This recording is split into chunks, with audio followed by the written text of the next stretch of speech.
coming here, I wasn't sure what I was going to do. I wasn't sure what career I was going to pursue. I worked with him for a little bit, and I bought that van, and the van didn't even have a passenger seat. I just worked hard. I just went from bathroom to kitchen to condo remodel, and that kind of transformed into what we have today.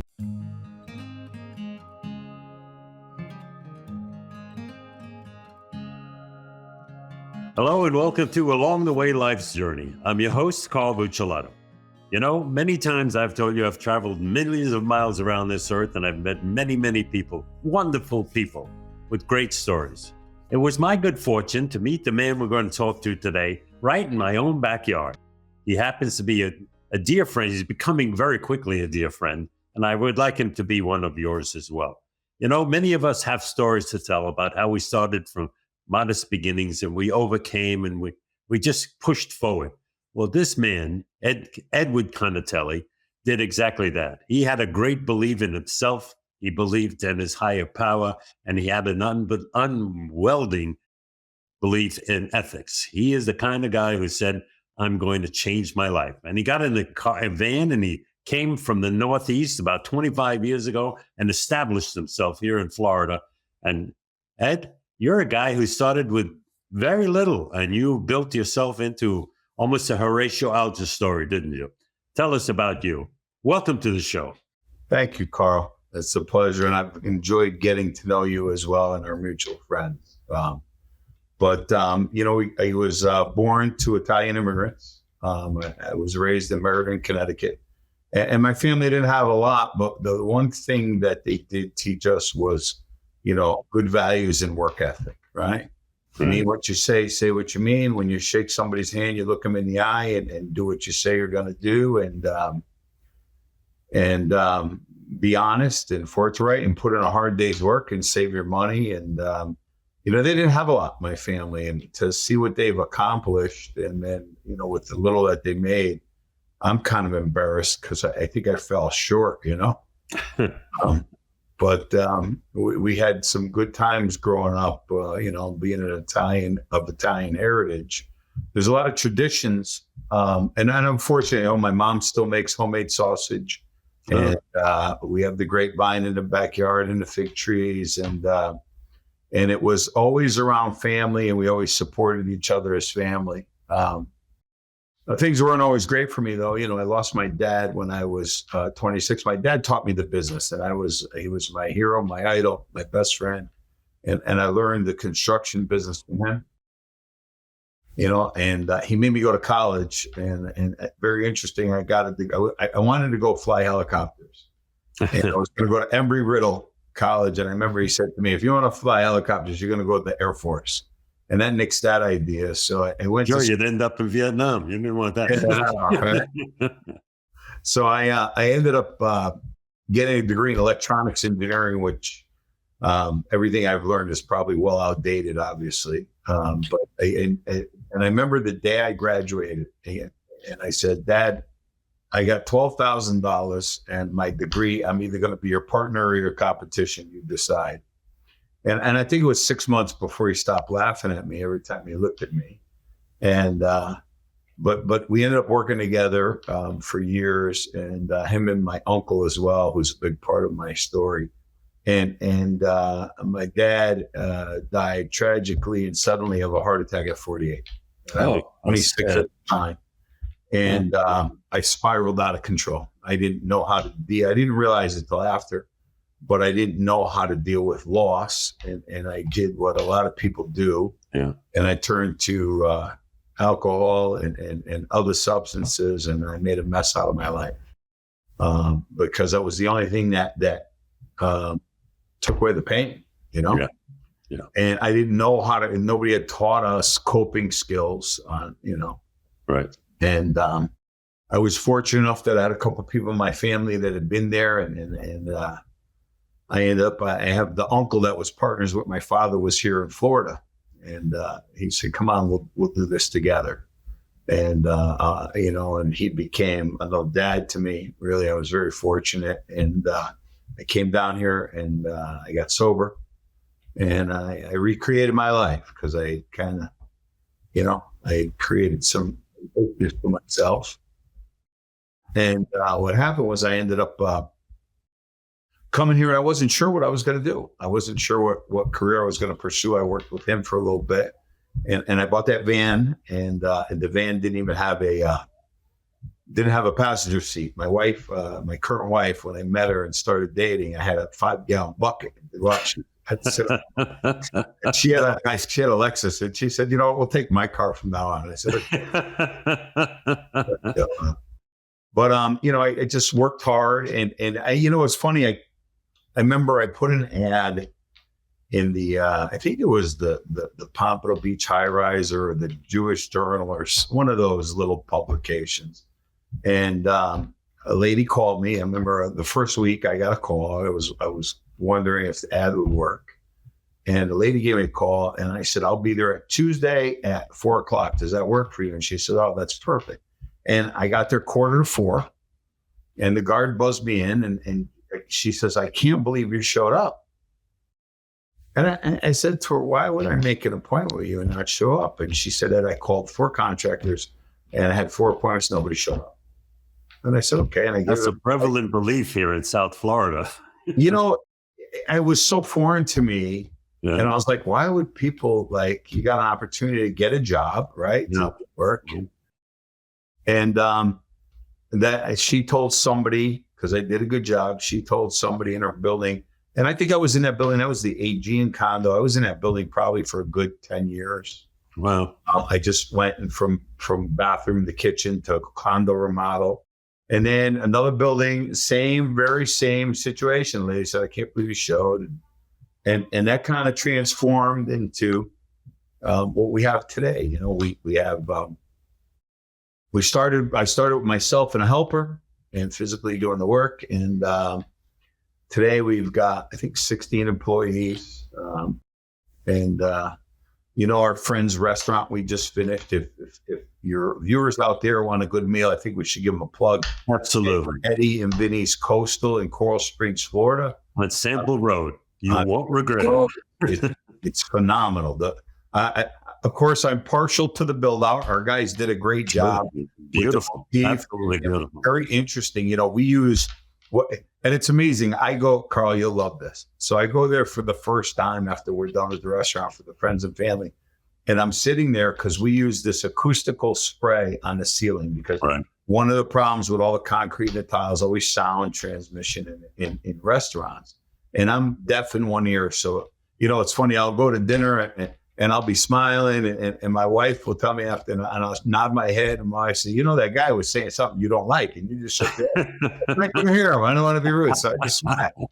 But I could actually hear everybody, and it's funny. I was with my business partner. We were there, and I'm looking up, and he goes, he goes, you're admiring the sound transmission, right? I said, of all the things in the restaurant, but the food is spectacular. The service is spectacular. So we're always proud to be part of those kind of projects. I certainly am. I know. But your cornerstone is that people are proud of what you build because you now build mega, magnificently luxurious houses and facilities and in the many tens of millions of dollars. Yeah, some of the houses we build are pretty incredible. Yeah, and it's funny. I'll tell. Every now and then it's somebody up north or somebody that doesn't know me, and they'll ask me what I do. And I say, I build houses, and I'll give them my card or something. And then they'll call me and they'll go, Ed, those are a little more than houses. Ironically, and I tell people, the smallest house that we built in the past 10 years is probably the home that I reside in with my wife. It's just under 5,000 square foot. It's way too big for both of us. But our grandkids kind of love it and rule the roost when they come over. And it's got a great backyard and a great entertaining area, and we entertain a lot. So, but some of the houses we build are pretty spectacular. Yeah, we've got a couple. Yeah, I saw one in there in the 20 million plus range. Yeah. Gotta be We have one right now that's in design. It's going to be on 4 acres, and that'll probably be. Our construction budget is in probably the $15 million range, and it'll probably be, my guess is the $35 to $40 million range when it's done. My goodness. Yeah, currently it's on. So, but it's exciting. It's fun. We get to work. That's a long way from a bucket and a van. Yeah, well, one day at a time. God bless. God bless. Yeah. So that you have been a man who has believed and have a great faith in God. I know that if you went through the recovery program, you know what the higher power is, and you know how impactful it can be to your life. So, well, I got to share something interesting, and it's it's very interesting because you get sober, and you turn your life around, and God brings you these blessings, and typically in the beginning it's a lot of materialistic stuff, and you follow this journey, and then part of the 12-step process of recovery is helping others, and you start helping others, and we have a Tuesday nights we mentor men here in our office, and I've sponsored a lot of men in Alcoholics Anonymous, and I found a very satisfying, and part of my life today is mentoring, whether it's the younger kids that come that we employ, or it's the gentlemen that we get, wayward gentlemen, whether it be from prison or wherever, that you try to help them rearrange their life and reconstruct their life. But, it was very interesting because I got probably in 15 years into this journey. I'm sober right about the same time I came here, 25 years. And I started looking for more. How do I enhance my spiritual journey? And, I was raised Italian Roman Catholic, and I knew the Mass in Latin. I was an altar boy, right. But I never really understood the significance of what we do and why we do it in the Mass, and the religious aspect, and the whole, whatever form of religion you believe in, but the Bible, the Jesus Christ, is what it means, especially today, right? On Good Friday, and him dying to forgive our sin. And that's right. The power of it. And I'm kind of seeking more spiritually. And, my sponsor, who's been my sponsor for over 20 years, came to me. And we were having a conversation, and we were talking about it. And he said, I met these guys, and they meet over here in Parkland, right at kind of on the line, and in the Calvary Church in Parkland on Wiles and 441. And he said, I know it very well. Yeah, there's a bunch of guys that meet on Thursday nights. I want to go over there. So we made an agreement to go there. And it's very funny. These are really, truly men of God. And it's funny because I had known, out of the 3 guys that have become a key part of my life right now, I've known at least 4 or 5 associates of each of them. And one of them, I used to have breakfast with his brother once a week and didn't even know it was his brother. And how we didn't connect with each other, because AA is a kind of a small community, right? Yeah.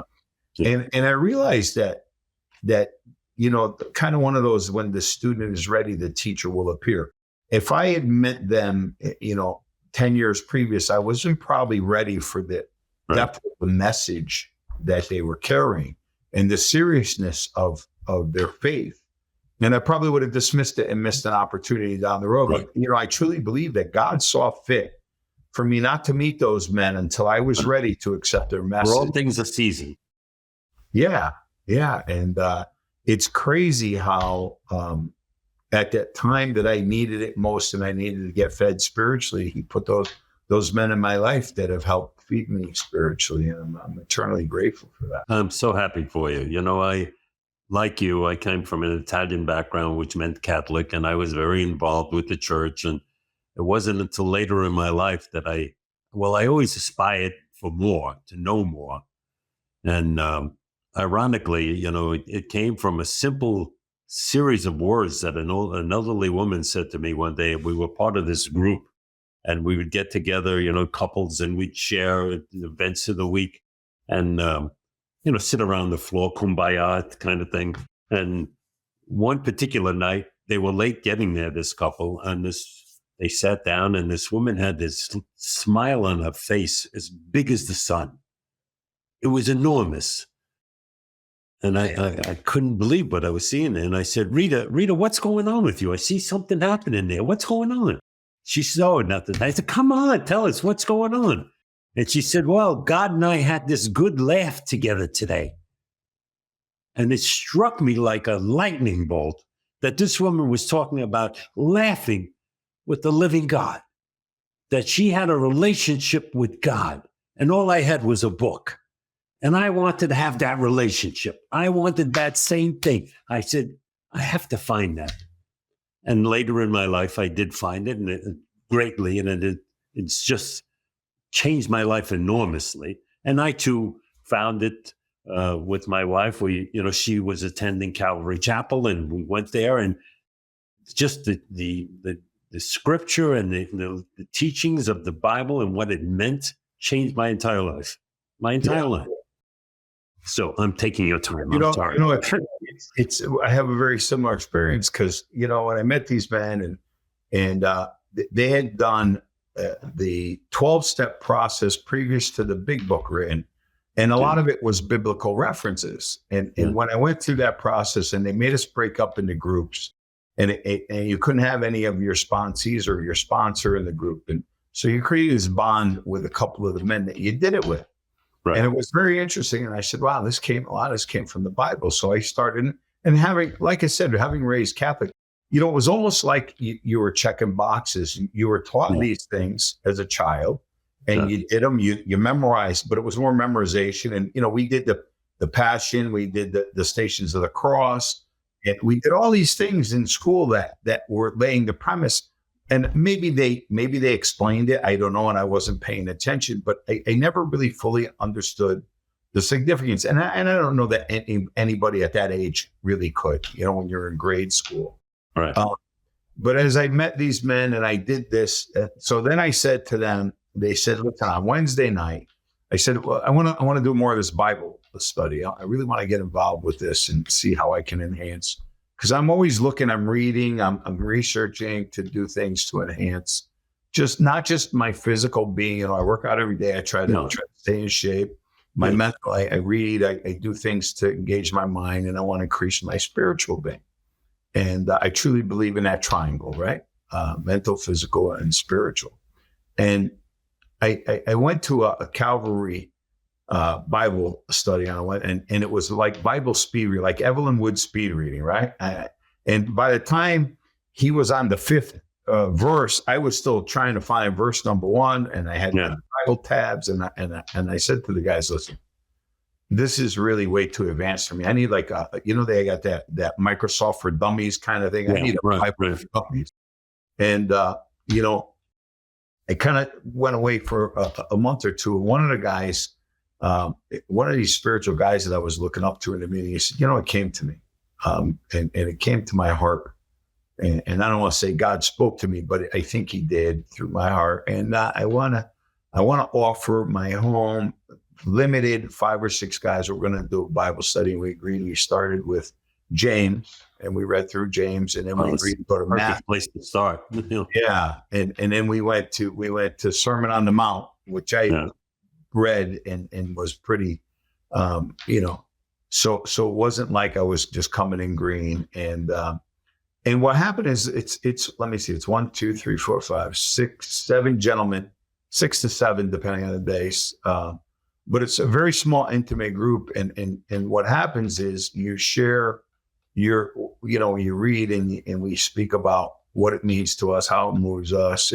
But the bond that's created there as well, on top of the ability to understand what it's about and why all these things happen and what is expected of us, right, has changed a lot of my perspective in life and my path, and definitely helped my faith for sure. So it sounds like you were studying it, and what does it mean? What does it mean to me? And how do I apply it in the world? Absolutely. And when you're out there, it goes through your head when you meet people, when you're doing things and so forth. How do I apply this great value in this world?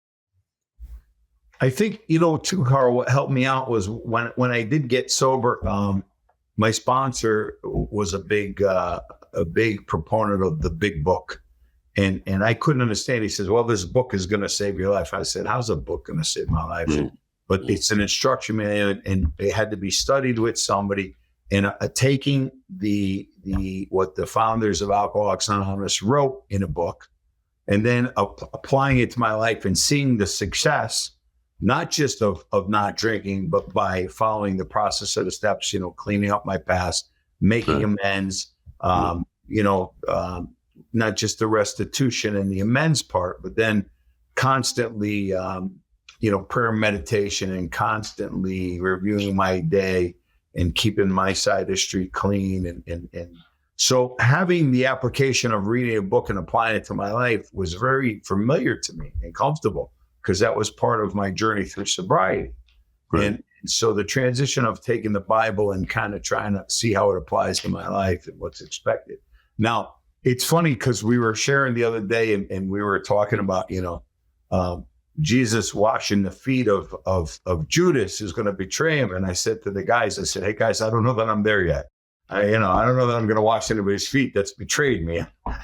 Not quite. See, he knew who it was. Yeah, he knew right. He was the one. I don't know that I'm that spiritual yet, but I know. Well, that's our Italian blood that runs through us. Look at there's still a little going there. I said I'm not quite there yet, but no, it's been a great I have journey. been told by people that you have a philosophy, and I suspect that it's true. The true measure of a person is not what they're worth, but what they give away. And that's more than physical and financial. When you give of yourself, it's very important. It's interesting, Carl, because I grew up in an Italian house. In our house, we grew up on a street, and it was all Italians. Obviously, we all migrated to the same neighborhood. And it was very interesting because it was probably, I think there was like 14 boys and 2 girls out of all the Italian families. And so we grew up playing sports together. There was no iPhones and all these things. Yeah. So we were forced to play outside. And the houses were always open. And my family, my mother has like an open door policy. And, friends of mine will go and they want to tell me, and they'll call my mom. They have her number and they show up at my mom's house, and my mom's treat them, and they'll take a picture and send it to me. And, my wife is of the same, although my wife is Jewish, of the Jewish faith. She grew up kind of the same way. So our house has always been kind of a safe place and an open house. And on weekends, typically on Sundays, we have people over where if you don't have a place to come, it's kind of like an open door policy.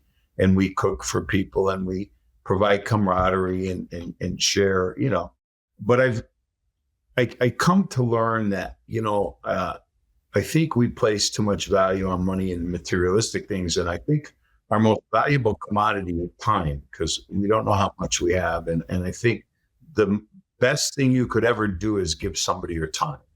That's right. So for me, my sponsor has kind of beaten in my head to be of maximum service to God and the people about me. And I try to do that. And, to me, also the mark of the measure of a man, I think, is not just, what he has, but what he gives, but also what he does when he falls. How does he get up and Right. And to me, I'd rather take a guy that's been through the mud and clean himself off and turn his life around than a guy who's kind of lived pure his whole life. Yeah. There's a lot of people who are living the entitlement life. They believe that they're entitled to everything. And unfortunately, I used to get angry at people like that when I'd see them in the cars or in restaurants demanding things from a server, treat them like this. Yeah. It's terrible the way they treat people. I used to get angry. Now I realize what they have ahead of them, they don't even understand. The retribution for that, somewhere down the road, is going to be terrible. But I just pray that they would come to their senses before it happens, because it's not good. It's not good to treat people like that. I learned a valuable lesson from a man a long time ago. I was working for this gentleman, a very wealthy man. He had a bunch of car dealerships in Greenwich, Connecticut. And I was doing a lot of work for him. And he called me and he says, I need you to go to this dealership. I just bought it. And I want you to measure. And here's what I want to do. We kind of talked about it. And I said, okay. And he goes, listen, but if you see me over there, don't say anything. I said, okay. And this is a gentleman, he was always dressed to a T. My grandfather was always that way. He was always dressed to a T. And I watched him come in, and he was, I don't even know, he had probably borrowed these clothes because he looked like a bum. He hadn't shaven, and he walked in, and it was a very high profile car dealership, very high end cars, and nobody there would give him the time of day. The manager, nobody would. And there was some young kid that had just started, and he went and he talked with him. He spent time with him, and he left. And I was looking at this is strange. This is really strange. And he went home, and we were there for quite a few hours. I was probably there for about 6 hours. And I watch him pull up, and now he pulls up dressed the way he is, and he walks in with envelopes, and he fired everybody except the young man that helped him. And he said, and the guy, and I remember the manager said, "Who are you? You can't fire me." He said, "I bought the dealership. Call him. Pack your desk, you're out." And after I asked him, and I said, that was very interesting. He says that, you got to treat everybody with respect. You never know who that person is, what they've gone through, but he said, you need to treat everybody the same way, because you never know. And that was probably one of, my parents kind of taught me that as well. But when I saw that, I was like, wow. It made a very, very strong impression on me at that time. And I've kind of carried that, but I've been pretty blessed because, I've had a great family, great examples, role models in my family. My uncle who stepped in after my father died is a great role model for me. And I've had been surrounded by a lot of love.